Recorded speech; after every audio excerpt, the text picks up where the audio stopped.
Padre, te damos tantas gracias como cantábamos recién, Señor. Tenemos tantos motivos, Señor, para agradecerte, para rendir nuestra vida en gratitud, en alabanza delante de ti, Señor. Gracias, Padre, por la obra de Cristo, Señor, de la cual hemos cantado, Señor. Padre, que estas verdades, Señor, que hemos expresado con nuestros labios sean la realidad en nuestras vidas, Señor. Que cada día estemos recordando la preciosa obra del Evangelio, la obra de Cristo, Señor. Gracias, Padre, porque podemos disfrutar de este tiempo, de este lugar en el cual podemos reunirnos, cantar juntos, disfrutar de la comunión, de la alabanza. Te doy gracias por cada hermano o hermana que el día de hoy ha llegado, Señor. Y ahora, Señor, con humildad, Señor, venimos delante de ti para suplicar, Señor, que tú nos hables a través de tu palabra, Señor. Padre, guía mis labios, mi voz, Señor. Da gracias a mis labios para poder hablar claramente, Señor. Para que tu Espíritu, Señor, hoy enseñe a través de tu palabra, Señor. Y del mismo modo, Señor, que tu Espíritu ilumine, Señor, a cada uno de los que están acá, Señor, para que tú les des entendimiento, Señor, a través de tu palabra, Señor. Padre, gracias por este tiempo. Gracias, Señor, porque es un gozo exponernos a tu palabra sistemáticamente, Señor. Y hoy te rogamos, Señor, que nos enseñes a través de ella. Te lo pedimos a través de Cristo, nuestro bendito Señor y Salvador. Amén. No hace mucho tiempo, el mundo vio partir a una figura del deporte que ha impactado la historia del fútbol. No acostumbro a utilizar ilustraciones de fútbol, pero esta va a ser la ocasión. Y teniendo 82 años, el futbolista brasileño llamado Pelé falleció producto de un cáncer hace no mucho tiempo. Para muchos aficionados del fútbol, no ha habido jugador como él a través de la historia. Para muchos, un jugador sin igual. Mucho antes de la era en la que tenemos atletas el día de hoy casi perfectos, Pelé fue un futbolista modelo. Muchas veces se le ha llamado un futbolista adelantado para su época. La forma, la técnica en la que jugaba, la manera en la que estaba ahí en el campo de juego. Técnicamente estaba por encima de la media y poseía todos los recursos, pierna derecha, pierna izquierda, cabeza, pero por sobre todo él poseía una mentalidad ganadora con la que construyó su leyenda. Por eso alguien decía una frase interesante con respecto a Pelé. Me imagino que usted lo vio o ha sabido de él, de su historia. Nadie puede quedar ajeno a él. Pero alguien decía, lo difícil no es hacer 1000 goles como Pelé. Lo difícil es hacer un gol como Pelé. Porque era tan interesante su talento, su forma de jugar, que nadie puede quedar ajeno a la forma que tenía este hombre de jugar, de poder destacarse en lo que tiene que ver con el fútbol, el deporte. Lo interesante es observar cómo comienza la historia de este hombre. Y tenemos que remontarnos cuando Pelé tenía tan solo 9 años. Y en un evento que probablemente muchos recuerdan, allá en el año 50, donde Brasil disputaba la final de la Copa del Mundo contra Uruguay, el padre de Pelé estaba escuchando esta final y obviamente el final de este partido fue la derrota de Brasil. Uruguay le ganó y Pelé vio llorar a su padre. Vio llorar, lo vio sufrir por la derrota de Brasil. Fue un evento recordado. Muchas veces se le recuerda como el maracanazo, ¿verdad? Bueno, al encontrar a su padre entre lágrimas, Pelé le hizo esta promesa a su padre. Le dijo, no llores, yo voy a ganar la Copa del Mundo para ti. Y lo interesante es que 8 años después, siendo un joven de 17 años, Pelé cumplió su promesa ganando la Copa del Mundo. Y no solamente eso, sino que anotó 2 goles en la final. Luego de eso, Pelé se destacó siendo campeón en los mundiales no solamente del 1958, sino 1962. ¿Le suena conocido? Y 1970. Ningún otro futbolista en la historia ha ganado el torneo tantas veces como este hombre. Un hombre destacado a través de la historia. Bueno, podríamos decir, ¿qué llevó a este hombre a poder conseguir esas victorias?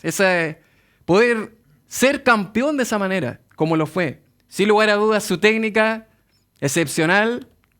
Claramente es una manera de observar de por qué él fue campeón. Pero realmente lo que llevó a Pelé a ser vencedor o tener victoria fue una mentalidad ganadora que estaba puesta en la Copa del Mundo.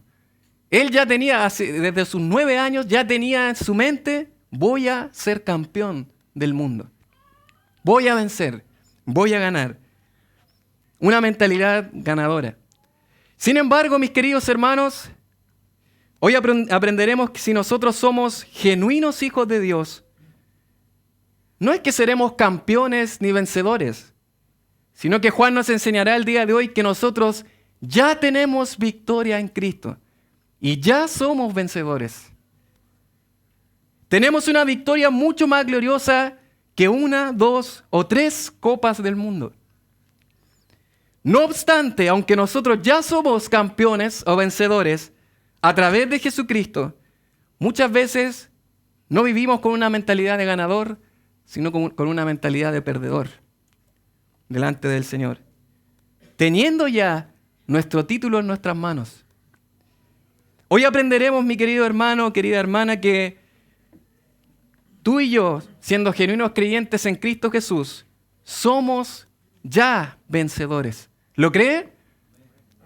Somos vencedores, según lo que enseña la palabra del Señor. Y quiero invitarle a abrir su Biblia ahí conmigo en la primera carta de Juan. El tema que hoy vamos a considerar es Somos vencedores. La primera carta de Juan, capítulo 5, versos del 1 al 5. Primera carta de Juan, capítulo 5, versos del 1 al 5. Y vamos a considerar el tema Somos vencedores. Estamos llegando ya al capítulo 5 de esta carta, casi llegando al final de esta preciosa carta del apóstol Juan. Y vamos a dar lectura a este texto, tan solo 5 versículos. Primera de Juan, capítulo 5, versos del 1 al 5. Y dice: todo aquel que cree que Jesús es el Cristo es nacido de Dios. Y todo aquel que ama al que engendró, ama también al que ha sido engendrado por él. En esto conocemos que amamos a los hijos de Dios cuando amamos a Dios y guardamos sus mandamientos. Pues este es el amor de Dios, que guardemos sus mandamientos, y sus mandamientos no son gravosos. Porque todo lo que es nacido de Dios vence al mundo. Y esta es la victoria que ha vencido al mundo, nuestra fe. ¿Quién es el que vence al mundo? Sino el que cree que Jesús es el Hijo de Dios. Y esta es la porción que el día de hoy vamos a considerar.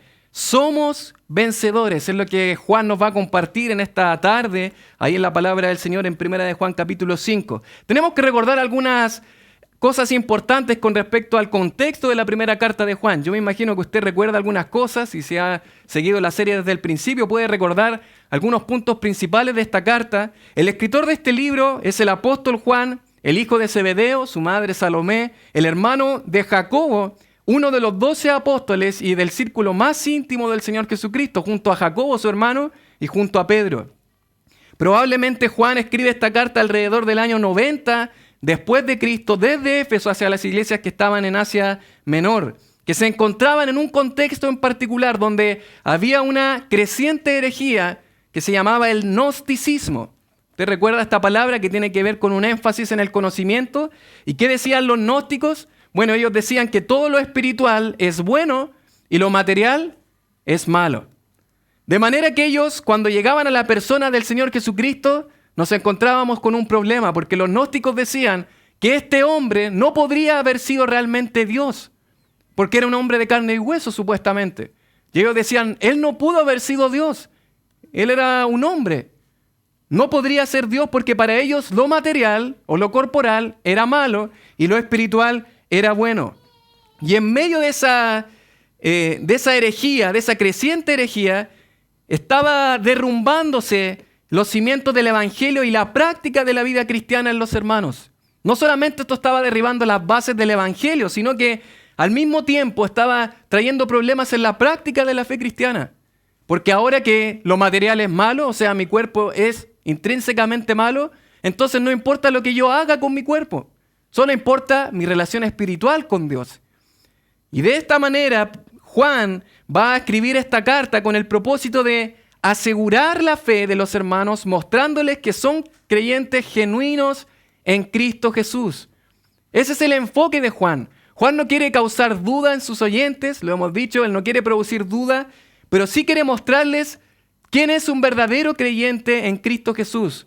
Y para eso va a hablar de 3 filtros, los cuales Juan una y otra vez va a dar vueltas. ¿Cuáles son esos filtros? El filtro de la obediencia. Si tú realmente eres un hijo de Dios, vas a obedecer a Dios. Si tú realmente eres un hijo de Dios, vas a amar a los hermanos. Y si tú realmente eres un hijo de Dios, vas a tener una convicción en la verdad de la persona de Cristo Jesús. Eso es lo que el apóstol Juan va a hablar en esta preciosa carta. Ahora, mis queridos, adentrándonos en estos versos que el día de hoy estamos considerando, podemos realizar 3 preguntas acerca de nuestra victoria en Cristo. Hoy cantábamos al comienzo del culto que tenemos la victoria en Cristo, que somos vencedores en Cristo. Pero ¿qué significa eso? ¿Cuál es la realidad en este contexto, en este pasaje de lo que Juan quiere decir? Juan ya ha hablado de ser vencedor a través de la carta, vamos a ver algunas menciones, pero esta es una palabra que le gusta mucho a Juan, que Juan va a repetir mucho. Y vamos a encontrar 3 preguntas iniciales con respecto a nuestra victoria. Vamos a preguntarnos qué significa que seamos vencedores, por qué somos vencedores y sobre qué somos vencedores. Es decir, ¿a qué estamos venciendo? Esa es la tercera pregunta. ¿Qué significa en primer lugar que seamos vencedores? Bueno, esta palabra que se utiliza en 3 ocasiones en este mismo en esta porción, versos del 1 al 5, se va a utilizar 2 veces en el verso 4 y 1 vez en el verso 5. Esta palabra victoria o vencer tiene que ver con conquistar, obtener victoria o derrotar. Los creyentes somos victoriosos, ganadores o conquistadores, según lo que enseña Juan en esta parte. Ya Juan ha hablado a través de la carta que yo tengo una posición en Cristo Jesús. Ha dicho permanecer en Él, estar en la luz, andar en la verdad. Todos estos son sinónimos de Juan. Pero es primera vez que se va a referir de esta forma, no solamente a que yo soy genuino creyente en Cristo Jesús, sino que ahora soy vencedor. Y casi Juan, ya casi finalizando su escrito, quiere aún dejar más claro en la mente de sus oyentes que no solamente son creyentes, sino que tienen victoria a través de la obra de Cristo, que son vencedores. Este término muy utilizado por Juan, aparece 28 veces esta palabra en el Nuevo Testamento y 24 de esas 28 veces las utiliza el apóstol Juan. Es una palabra interesante. Este término era popular entre los griegos, quienes creían que la victoria final no podía ser de un mortal, sino que siempre tenía que ver con los dioses griegos. De manera que en medio del cristianismo, que Juan esté aplicando esta palabra para creyentes, diciéndoles, ustedes son vencedores, tienen victoria, esto era impactante para los oyentes originales. O sea, no solamente somos creyentes, sino que somos victoriosos. Tenemos victoria en Cristo. Somos conquistadores, tenemos victoria. Pero ahora la pregunta es, ¿por qué tenemos victoria? ¿Por qué podríamos decir que somos vencedores? Y bueno, el verso 4 nos ayuda un poco a entender esa idea. El verso 4 en la versión NTV dice, y logramos esa victoria por medio de nuestra fe. Somos vencedores, mis queridos hermanos, por nuestra fe en Jesucristo, por la persona de Cristo. Probablemente el gran conocido jugador Pelé tenía muchos méritos propios para ser campeón, vencedor. Pero en este caso, nuestra victoria no es producto de nuestro esfuerzo, de nuestras capacidades, de lo que nosotros hayamos podido hacer, sino que depende única y exclusivamente de nuestro Señor Jesucristo. Y por nuestra fe depositada en Cristo, usted y yo hoy podemos tener victoria. John MacArthur, el pastor John MacArthur dice lo siguiente, los creyentes son vencedores invencibles, no por sí mismos, ni por su propio poder, dice él, sino en Jesucristo y mediante su poder. Y amén por eso. Porque no tiene que ver con nuestras capacidades, sino que tiene que ver con la victoria de Cristo que hoy el creyente puede disfrutar. Por nuestra fe en Él podemos tener victoria a través de Cristo. Pero ahora nos queda una pregunta más pendiente. Ya hemos dicho qué significa que seamos vencedores. En segundo lugar, ¿por qué somos vencedores? Pero en tercer lugar, ¿sobre qué somos vencedores? En otras palabras, como se puede decir, ¿a quién le hemos ganado? ¿Sobre quién es la victoria? ¿De qué es lo que está hablando Juan aquí? Bueno, si nosotros vamos un poco más adelante en la carta, usted puede observar, un poco más atrás en realidad, en el capítulo 2, verso 13, dice la palabra del Señor: os escribo a vosotros, padres, porque conocéis al que es desde el principio. Os escribo a vosotros, jóvenes, porque habéis, ¿qué cosa? Vencido al maligno. Ya Juan ha utilizado esa palabra, capítulo 2, verso 13, referido a el enemigo, a Satanás, referido al maligno, como lo describe él. Ustedes son vencedores y han vencido al maligno. Es lo que dice en el capítulo 2, verso 13. Luego en el verso 14, va a volver a mencionar esta palabra ahí, verso 14, la parte B, dice: os he escrito a vosotros, jóvenes, porque sois fuertes y la palabra de Dios permanece en vosotros y habéis, ¿qué cosa? Vencido al maligno. Ya ha hablado entonces de que somos vencedores, en este caso del maligno. Somos vencedores del maligno. Habéis vencido al maligno, dice el apóstol Juan. Pero ahora, cuando avanzamos un poco al capítulo 4, verso 4, usted puede observar que una vez más Juan va a ocupar esta palabra y va a decir: hijitos, vosotros sois de Dios y los habéis vencido. ¿Y de quién está hablando ahí? Está hablando de estos espíritus del anticristo, ¿verdad? De estos falsos profetas que predican por el espíritu del anticristo, hablando mentiras acerca de la persona de Cristo. Y dice el apóstol Juan: ustedes ya los habéis vencido. Ustedes, genuinos creyentes en Cristo, ya tienen victoria, ya han vencido a estos seguidores de Satanás. No solamente al maligno, no solamente a Satanás, sino también a los seguidores de Satanás. Y dice: porque mayor es el que está en vosotros que el que está en el mundo. Pero ahora, cuando llegamos al capítulo 5, verso 4 y 5, nos vamos a dar cuenta que a lo que se refiere específicamente este pasaje, Juan, no se refiere a Satanás específicamente, aunque puede incluirlo. No se refiere a los seguidores de Satanás, aunque podría incluirlo y extenderse a eso. Pero de manera particular va a hablar de otra cosa, Juan. Dice el verso 4, porque todo lo que es nacido de Dios, dice, vence ¿a quién? ¿A qué cosa? Al mundo. Porque todo lo que es nacido de Dios vence al mundo. Y esa es la victoria de la cual está hablando Juan. Que usted y yo, si somos creyentes genuinos en Cristo, somos victoriosos, somos vencedores ¿sobre quién? Sobre el mundo. Y dice, y esta es la victoria que ha, y lo dice nuevamente, vencido al mundo, nuestra fe. Y lo va a volver a repetir en el verso 5. ¿Quién es el que? ¿Qué cosa? Vence al mundo, sino el que cree que Jesús es el Hijo de Dios. De manera que lo que está diciendo Juan es que nosotros somos vencedores en medio de este sistema de este mundo. La palabra mundo le gusta mucho a Juan también, es parte de su vocabulario. ¿De a qué se refiere la palabra mundo? No se refiere al ecosistema, no se refiere al cielo, al mar, sino que se refiere a un sistema invisible espiritual gobernado por Satanás. Esa es la idea de lo que está hablando Juan aquí. Es un sistema invisible que yo no puedo ver, pero que está alrededor nuestro y que está gobernado por el maligno, que está gobernado por Satanás. O sea, en otras palabras, es el sistema que usted diariamente observa.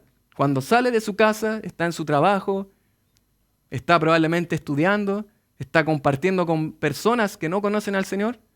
A ese sistema se refiere Juan.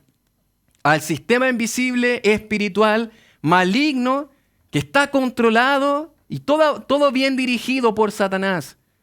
Satanás, de alguna manera, en este mundo ha colocado filosofías, creencias que se oponen a la palabra de Dios, prácticas pecaminosas. Todo eso es parte de lo que es el sistema de este mundo. No en vano, en 1 de Juan, capítulo 5, verso 19, casi al finalizar esta carta, dice la palabra del Señor: sabemos que somos de Dios y el mundo entero está bajo ¿quién? El maligno. El mundo entero, dice Juan, está bajo el maligno. Está bajo la operación de Satanás. Satanás está de alguna manera dirigiendo todas las piezas de este mundo para hacer daño a la iglesia de Dios y al creyente, al genuino Hijo de Dios. Y otra vez en 1 de Juan, en el capítulo 2, vamos a observar un texto ahí donde dice: En la versión NTV que traduce este texto que tiene que ver con los deseos de los ojos, la vanagloria de la vida, dice, pues el mundo solo ofrece un intenso deseo por el placer físico, dice la versión NTV, un deseo insaciable por todo lo que vemos y el orgullo de nuestros logros y posesiones. Así describe Juan a este mundo. Eso es lo que ustedes y yo vemos cada día de nuestra vida. Personas que quieren ser los mejores. ¿Ha escuchado eso? Yo quiero ser el mejor. Placer físico.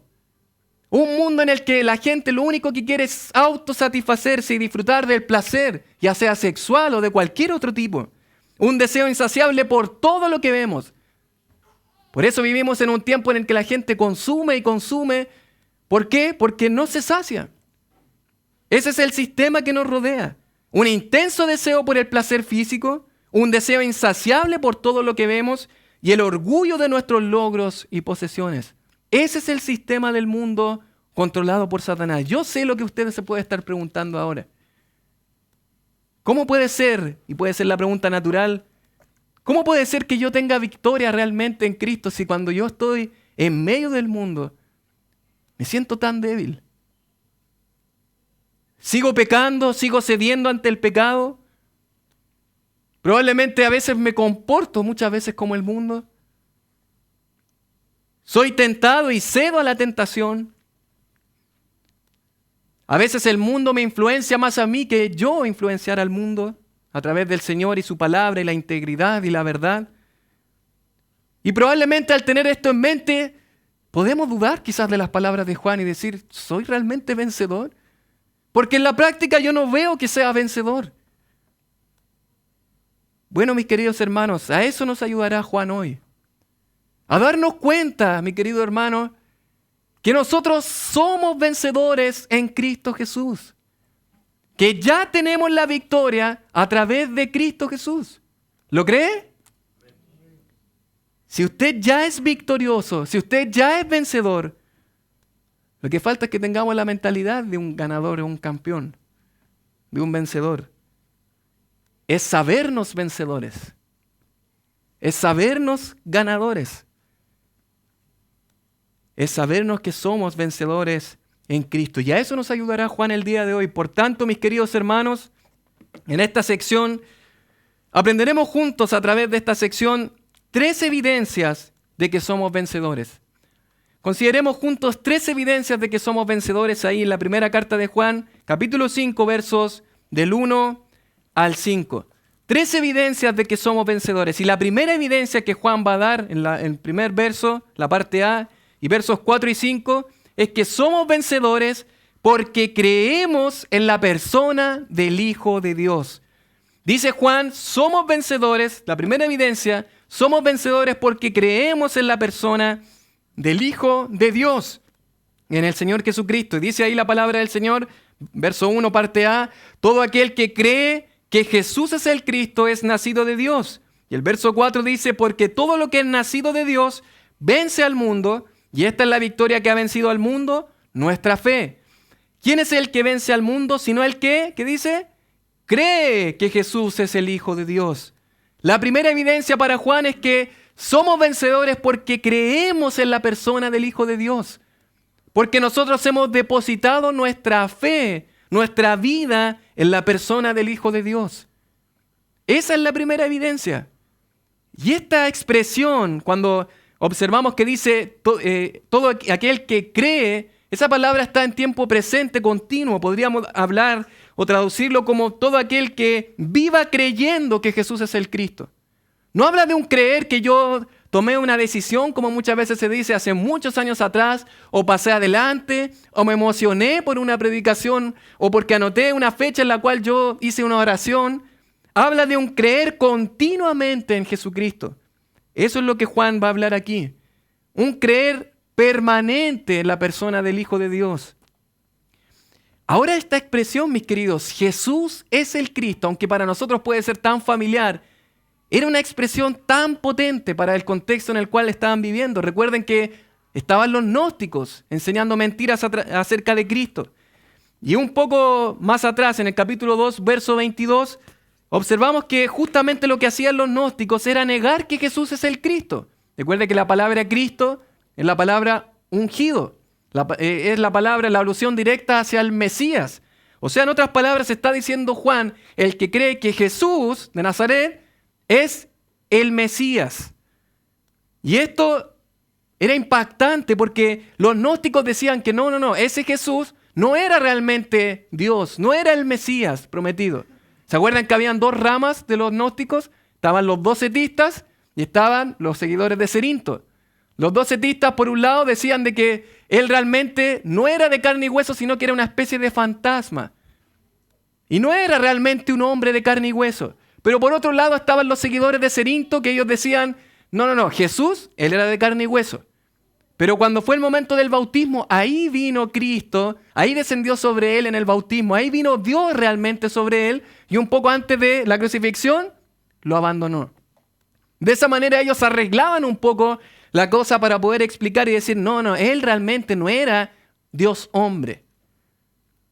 Entonces, rebatiendo esto, Juan dice que la primera evidencia por la cual podemos estar seguros de que somos vencedores es que creemos en la persona del Hijo de Dios.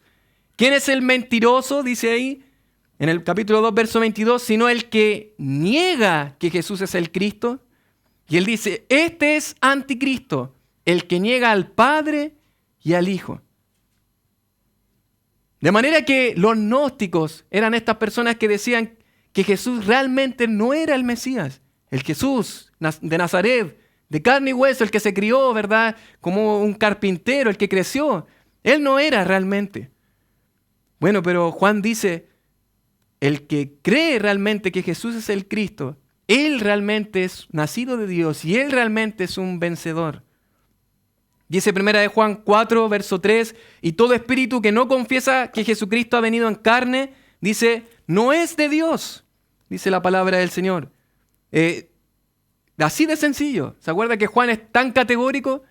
Juan es tan categórico, no hay grises para Juan, es blanco o negro. De esa manera Juan realiza su escrito y él dice, todo aquel que niega al Hijo tampoco tiene al Padre, pero el que sí lo confiesa tiene al Padre. Y va a decir el capítulo 4, verso 13, y todo espíritu que no confiesa que Jesucristo ha venido en carne, simplemente, dice Juan, no es de Dios. No hay grises para Juan. El que no confiesa a Jesucristo no es de Dios. Y ahí en 1 de Juan 4, 15, en la sección anterior donde está este texto, dice, todo aquel que confiese que Jesús es el Hijo de Dios, y entre paréntesis, Hijo de Dios no habla de inferioridad a Dios. Hijo de Dios habla de ser igual a Dios. Mire conmigo ahí en el Evangelio de Juan, capítulo 5. Y esto es importante observar. ¿Qué significa decir Hijo de Dios? ¿Significa que Jesús sea inferior a Dios? Mire ahí el Evangelio de Juan, capítulo 5, verso 17 y 18. Bueno, verso 18, básicamente. Después de que el Señor había sanado en un día de reposo, dice, por esto los judíos aún más procuraban matarle, porque no solo quebrantaba el día de reposo, dice, sino que también decía que Dios era, ¿qué cosa? Su propio Padre. ¿Y qué dice después? Haciéndose igual a Dios. De manera que cuando Jesús decía ser hijo de Dios, lo que estaba diciendo es yo soy Dios mismo. Por eso es totalmente equivocado cuando la secta de los testigos de Jehová, ¿verdad? Dicen, no, pero dice hijo de Dios, entonces él es inferior a Dios, no es igual a Dios. Ahí tenemos Juan capítulo 5, verso 18, claramente, que por qué ellos querían apedrearlo, no porque él decía ser inferior a Dios, sino porque estaba blasfemando según ellos, diciendo que era igual a Dios. Y eso era una blasfemia, por eso finalmente lo mataron. Por eso le crucificaron. Bueno, él es el Hijo de Dios, él es Dios mismo. Ahora bien, mis queridos hermanos, podríamos pensar, y no solamente por asistir a una iglesia, nosotros somos creyentes en Cristo. Lo que está diciendo Juan no está diciendo de que porque yo asista regularmente, porque yo me congregue, soy un hijo de Dios. Está hablando de algo tan sencillo y tan simple como creer. Cuando yo he reconocido que soy pecador delante de Dios, que no hay forma en la que yo pueda salvarme, que por esa causa de que soy pecador merezco una condenación eterna, que estoy muerto en mis delitos y pecados, y veo la obra de Cristo, veo al Señor Jesucristo que murió en una cruz en sustitución por mis pecados. ¿Qué dice la palabra? La invitación es a creer, a creer. Pero lo interesante es que podríamos decir de que muchas personas allá afuera dicen que creen en Dios. No, yo creo que Jesús sí fue un hombre muy bueno. Yo creo en Él. Yo creo que existió. Yo creo que existe Dios. Pero el creer bíblico va un poco más allá. Y para ilustrar este concepto, nosotros podríamos de alguna manera mirar una foto, una imagen de un lugar precioso. Y trata de imaginárselo en su mente. Usted está viendo una foto de un lugar precioso donde le gustaría vacacionar, probablemente ir y disfrutar de un día, descansar. Y usted estar mirando ese lugar y decir con sus palabras, yo creo que este lugar es el más precioso del mundo. Sin embargo, es completamente diferente a otra escena que yo quiero presentarles. Estar en ese lugar, físicamente. No mirar una foto, sino estar en ese lugar. Sentir el aire, sentir los aromas, escuchar sus sonidos preciosos de las corrientes de aguas, escuchar las aves, y ahí con toda propiedad usted decir, yo creo que este es el lugar más precioso del mundo. Bueno, el primer creer es el creer que supuestamente muchas personas dicen tener en Dios, y es el creer que no salva. Es el de reconocer, no, yo creo que es un lugar precioso, yo creo que el Señor es grande, yo creo que alguien existe. Pero aquel que cree es que realmente tiene una intimidad con Dios. El creer verdadero, el creer bíblico es el segundo creer que he mencionado. No es afirmar que yo conozco algo de Dios o creer simplemente que Dios existe, es tener una relación íntima y cercana con Dios, es respirar a Dios, es vivir a Dios, es tener una relación íntima con Él. Por eso para Juan no es simplemente haber respondido una oración, haber dicho un credo. Para Juan es creer en Cristo Jesús, en el verdadero Hijo de Dios. Es creer con toda nuestra vida, con todo nuestro corazón. Y probablemente usted lleva tiempo asistiendo a esta iglesia, probablemente lleva tiempo asistiendo a otras iglesias, pero ¿cree realmente en el Hijo de Dios? ¿Ha creído, ha depositado, ha rendido su vida delante de Dios? ¿Ha rendido su vida delante del Señor Jesucristo? Porque si no lo ha hecho, hoy puede ser el día de su salvación. Hoy puede creer, no como el primer creer, sino como el creer bíblico. Hoy puede tener una relación personal con Dios. Hoy puede seguir las enseñanzas de Jesucristo. Dice Juan capítulo 1, verso 12, mas a todos los que le recibieron, a los que creen en su nombre, les dio la potestad de ser hechos hijos de Dios. Pero la verdad es que si no creemos, lamentablemente estamos rechazando al Señor. Como dice Juan 3:36, el que cree en el Hijo tiene vida eterna, pero el que rehúsa creer en el Hijo no verá la vida, sino ¿qué cosa? La ira de Dios está sobre él. En otras palabras, tú puedes creer el día de hoy, puedes tener vida, puedes vivir, pero si rechazas al Hijo, la ira de Dios va a continuar en tu vida, va a continuar sobre ti. Y para nosotros, queridos hermanos, la verdad es que qué privilegio poder disfrutar de una relación íntima, personal, conocer a Dios, conocer al Señor Jesucristo y creer genuinamente en Él. Juan nos dice que la primera evidencia por la cual yo puedo estar seguro que no solamente soy un hijo de Dios, sino que soy vencedor en medio de este mundo y todo el sistema perverso, yo puedo estar seguro a través de que creo en la persona del Hijo de Dios. Esa es la primera evidencia. Somos vencedores porque creemos en la persona del Hijo de Dios. Pero también en segundo lugar, mis queridos hermanos, no solamente somos vencedores porque creemos en el Hijo de Dios, sino también en segundo lugar somos vencedores porque amamos al pueblo de Dios. Y esa es la segunda evidencia de Juan. ¿Quieres saber si eres un hijo de Dios? ¿Quieres saber si eres un vencedor? se va a reflejar y se va a ver en tu amor por el pueblo de Dios. Y es tan lógico lo que dice Juan, dice, y todo aquel que ama, en el capítulo 5, verso 1, parte B, y todo aquel que ama al que engendró, ama también al que ha sido engendrado por él. Es muy lógico lo que dice Juan. Dice, si creemos en la persona del Hijo, amamos a Dios. Y si amamos a Dios, tenemos una relación con Él. Y si yo amo a Dios y tengo una relación con Él, voy a amar a todos los que aman a Dios y tienen una relación con Él. Es totalmente lógico lo que Juan dice aquí. En un comentarista de apellido Hendricks, él dice lo siguiente. Quiero que ponga mucha atención porque no es tan fácil entenderlo. Dice, el amor al hermano es prueba del amor a Dios, dice él. Dice la antigua fórmula geométrica, según la cual, dice él, las cosas que son iguales a las mismas cosas son iguales una con la otra. Se lo voy a repetir. Las cosas que son iguales a las mismas cosas son iguales la una con la otra. En otras palabras, si nos ponemos más matemáticos, si por ejemplo A es igual a 1 y B es igual a 1, ¿cuál es la conclusión lógica?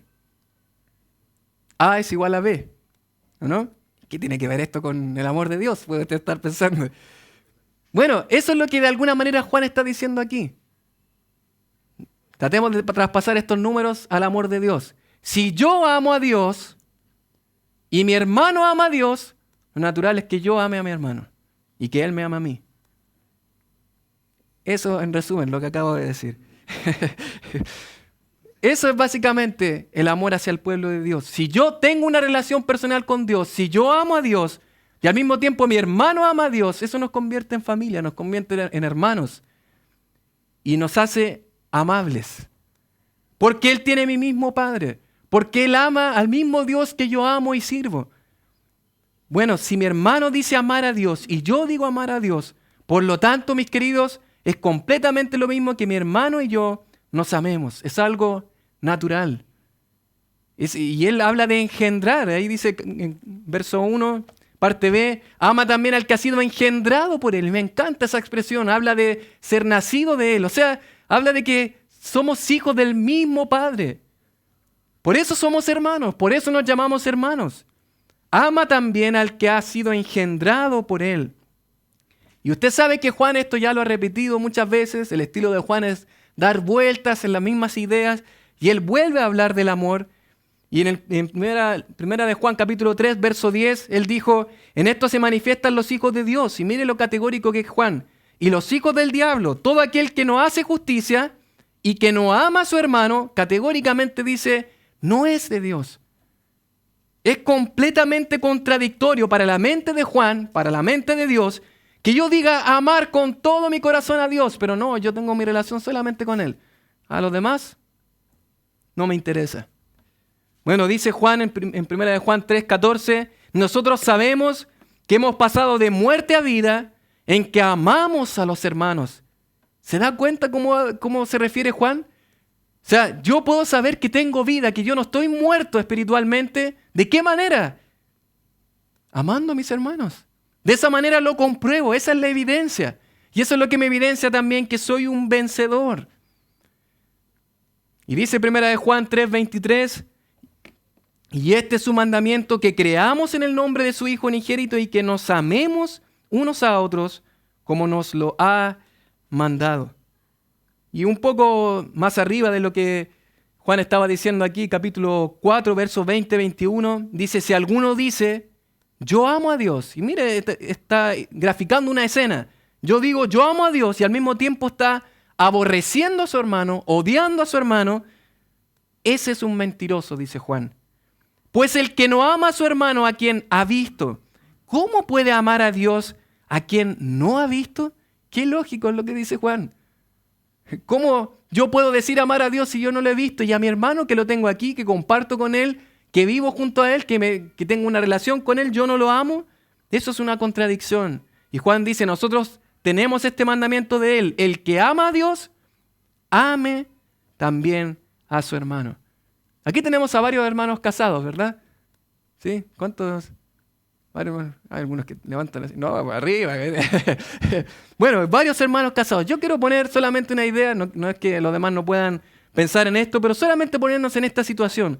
Para los casados que están aquí, si llega un hermano delante suyo, un amigo, una persona que les diga que lo admira mucho a usted, se acerca a usted, hombre casado, le dice, yo te admiro, me encanta pasar tiempo contigo. Amo pasar tiempo contigo, lo pasamos tan bien, tenemos una linda relación. Amo nuestra relación, yo te amo. Pero al mismo tiempo él después dice, pero, dice él, a tu esposa no la soporto. La odio. Odio estar cerca de ella. Odio escucharla. Y detesto tener que estar con ella. ¿Cómo te sentirías tú, hombre casado? Es completamente ilógico, ¿no? Lo más probable es que tú le digas, a ver, espera. Si tú realmente me dices que me amas, si tú realmente quieres estar conmigo, si realmente quieres tener una relación conmigo, como tú bien dices, tienes que amar a mi esposa. Tienes que quererla. Tienes que tener una relación con ella. Ella es mi esposa. Ella es mi carne. Bueno, mis queridos hermanos, si alguien dice amar a Dios, es imposible que no ame a su iglesia, a su amada esposa. Si alguien dice amar a Dios, es imposible que no ame a su iglesia. Y tristemente, hay muchas personas que asisten a la iglesia frecuentemente, una vez a las miles, que dicen tener una relación firme con Dios. No, yo todos los días leo la palabra, yo todos los días oro, yo todos los días busco a Dios. Pero si realmente no tienes pasión por estar aquí y disfrutar de la comunión con el pueblo de Dios, entonces, ¿de qué amor a Dios estás hablando? Porque el amor a Dios se va a reflejar aquí, en el amor a tus hermanos, en el amor al pueblo de Dios. ¿Amas al pueblo de Dios? ¿Amas pasar tiempo con tus hermanos? ¿Amas servir a tus hermanos? ¿Amas escuchar a tus hermanos en sus necesidades y ayudarles? ¿Amas al pueblo de Dios aun cuando no piensen como tú? ¿Amas el congregarte? Mi querido, usted espera el día domingo para venir a la casa del Señor, para ver al pueblo de Dios. ¿Tu corazón arde por estar con el pueblo de Dios? ¿Amas poner tus dones en acción para servirles? ¿Amas estar preocupados por ellos durante la semana? Y generalmente lo único que tendemos a decir es, no, a mí nadie me escribió, nadie me llamó esta semana. ¿Y qué hay de tu amor por tu hermano? ¿Cuántas veces esta semana usted le escribió, llamó a un hermano, le preguntó cómo estaba? ¿Disfrutas pasar tiempo con tus hermanos? Si realmente amas a Dios, vas a amar a su pueblo amado, a su amada iglesia, a su amada esposa. Vas a amarla. Y uno puede observar eso. Uno puede observar quienes aman la iglesia de Dios, aman al pueblo de Dios. No pueden vivir sin estar en la casa de Dios para refugiarse en el amor de Dios a través de ese amor precioso que el Señor ha derramado en nuestros corazones. Por eso para Juan la segunda evidencia, no solamente nos ha dicho Juan de que somos vencedores porque creemos en la persona del Hijo de Dios, sino también en segundo lugar nos ha dicho que somos vencedores porque amamos al pueblo de Dios. Pero en tercer lugar, la tercera evidencia de que somos vencedores, que somos creyentes en Cristo Jesús, pero que somos vencedores, que tenemos victoria en Él, es que somos vencedores porque obedecemos la palabra de Dios. Y si usted puede observar, lo que está haciendo Juan aquí es resumir las tres cosas de las cuales ha dado vuelta a través de su carta. La primera habló de la verdad de la persona de Cristo, la segunda del amor y ahora de la obediencia. Porque Juan vuelve a sus temas y de alguna manera casi llegando al final de su carta, está retomando y resumiendo las tres cosas y diciéndonos el vencedor, el Hijo de Dios que tiene la victoria, tiene estas tres evidencias. La verdad, creer en la persona del Hijo de Dios, el amor, amar al pueblo de Dios y la obediencia. obedecer la palabra de Dios. Dice ahí, versos del 2 al 3, en esto conocemos que amamos a los hijos de Dios cuando amamos a Dios y guardamos sus mandamientos. Pues este es el amor a Dios, que guardemos sus mandamientos. Y dice Juan, y sus mandamientos no son gravosos. Y es lógico nuevamente lo que dice Juan. Si es que amamos a Dios, dice Juan, vamos a obedecer su palabra. Juan dice que el amor a Dios se va a ver reflejado en guardar los mandamientos de Dios. Y esa idea de la palabra guardar es llevar a cabo o practicar los mandamientos de Dios. Si realmente amamos a Dios, vamos a guardar sus mandamientos, vamos a obedecer a su palabra. Pero Juan añade a eso de que no va a ser una carga. Esa es la idea de que sus mandamientos no son gravosos, no es una carga pesada. Aunque a veces en nuestra vida experimentamos de que es difícil obedecer a Dios. Y el mundo a veces que nos rodea nos lleva a atraernos, a tentarnos, a querer ceder a la tentación, a probablemente adaptarnos al mundo y conformarnos a sus ideas y filosofías.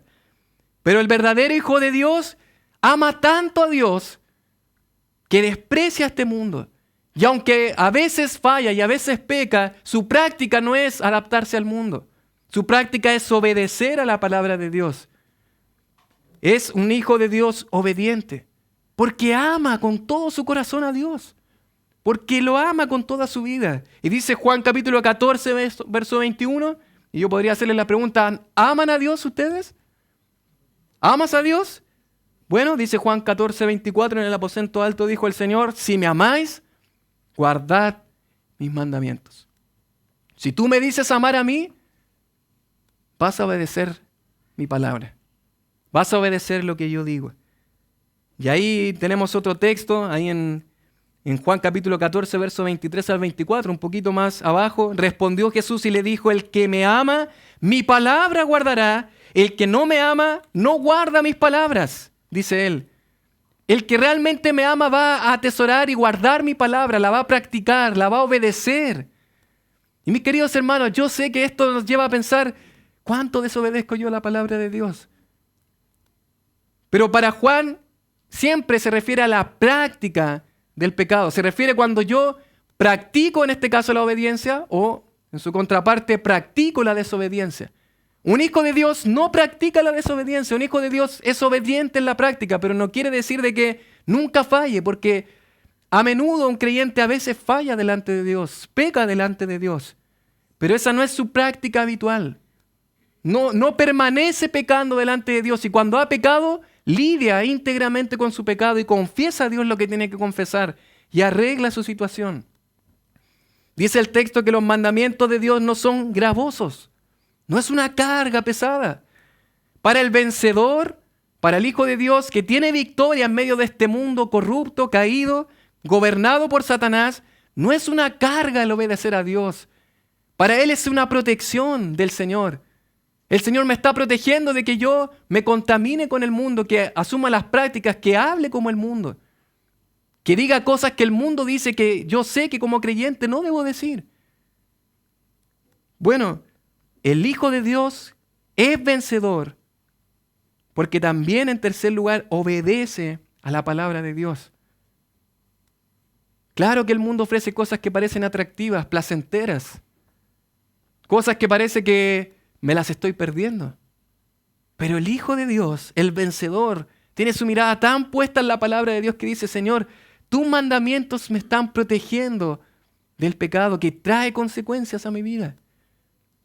Y gracias, Señor, por tus mandamientos que me protegen, que son una barrera para no pecar contra ti, para no fallarte, para no traer consecuencias desdichas a mi vida, a mi esposa, a mi familia, a mis hijos.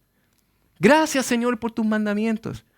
El Señor Jesucristo en Mateo 11, 28 al 30, Él dijo claramente en esa porción, venid a mí todos los que estáis trabajados y cargados, y yo os haré descansar. Y Él dice, llevad mi yugo sobre vosotros.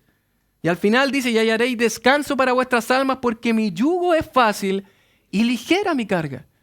No es una carga, no es una prisión. No es algo al hombro, los mandamientos de Dios, no los soporto, ya me tienen cansado. No, para el Hijo de Dios, para el vencedor. Son un deleite los mandamientos de Dios. Son mi medicina.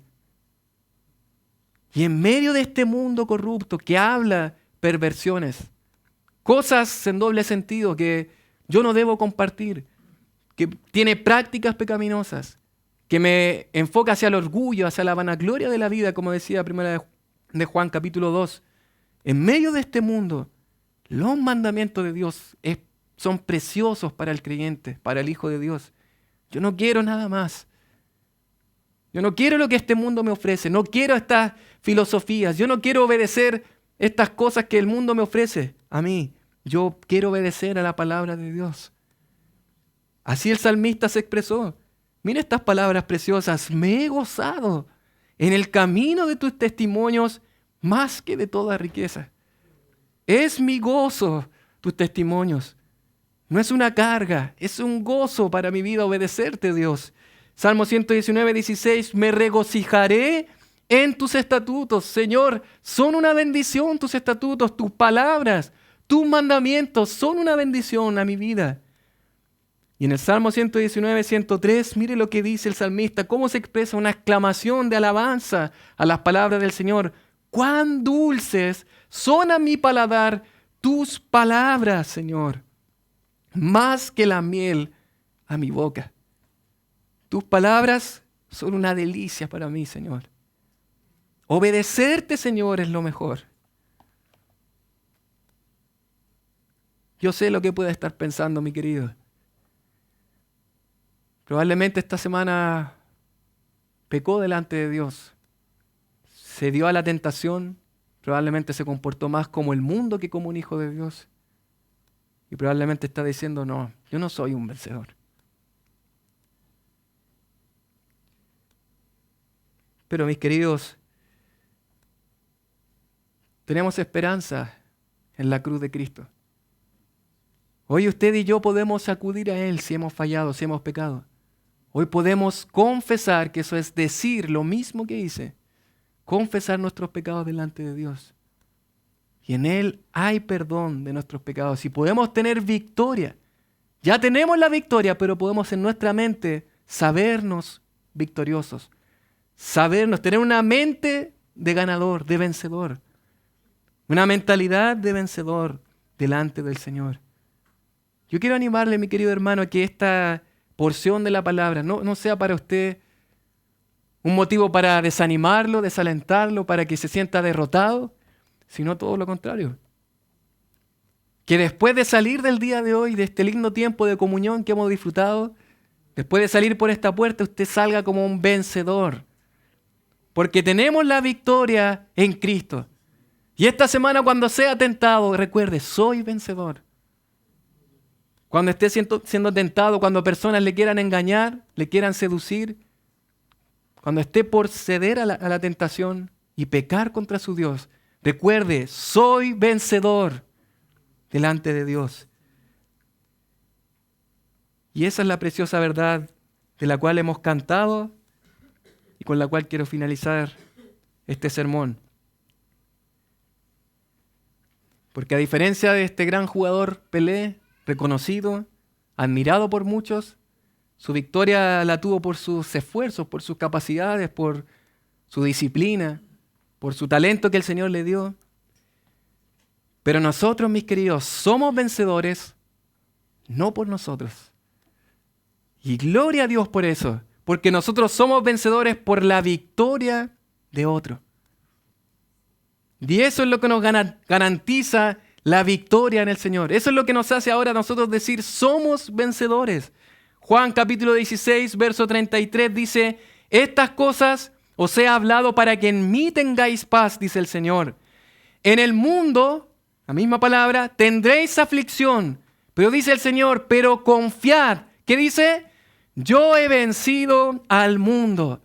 Y como Él venció al mundo, nosotros somos vencedores a través de Jesucristo. Y Romanos capítulo 8, versos del 37 al 39, dice la palabra del Señor, ahí en el verso 37, antes en todas estas cosas, ¿qué dice?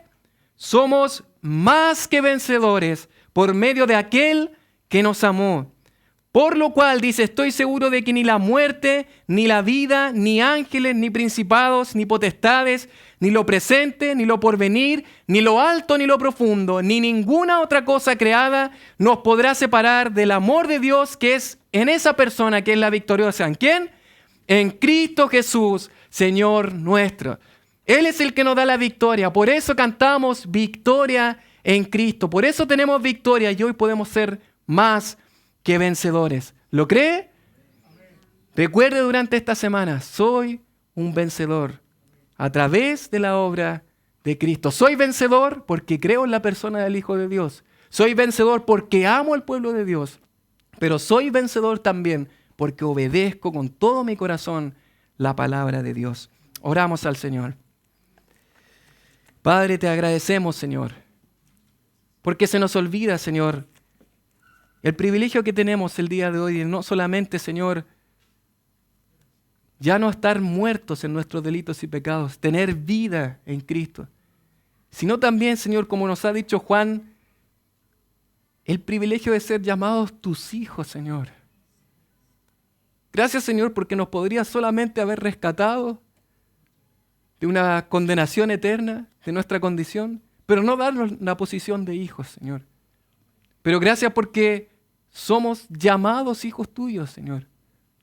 Pero no solamente eso, en este pasaje observamos que a través de la fe en Cristo Jesús podemos vencer al mundo, Señor. Tenemos la victoria, Señor, a través de la obra de Cristo, a través de su sangre preciosa, Señor. Somos vencedores delante de ti, Señor. Padre, gracias, Señor, por esa victoria. Oh, Señor, que esta semana, que en medio de nuestra agenda, en cada lugar en el que nos encontremos, Señor, no olvidemos esta verdad, Señor. Padre, no vivimos para ser derrotados y ser claramente fallar delante de ti día a día, sino que vivimos para ser vencedores en frente de este mundo, Señor. Oh, gloria a ti, Señor, por la victoria que tenemos a través de nuestro bendito Señor y Salvador Jesucristo, en cuyo nombre oramos, en Cristo nuestro Señor y Salvador. Amén.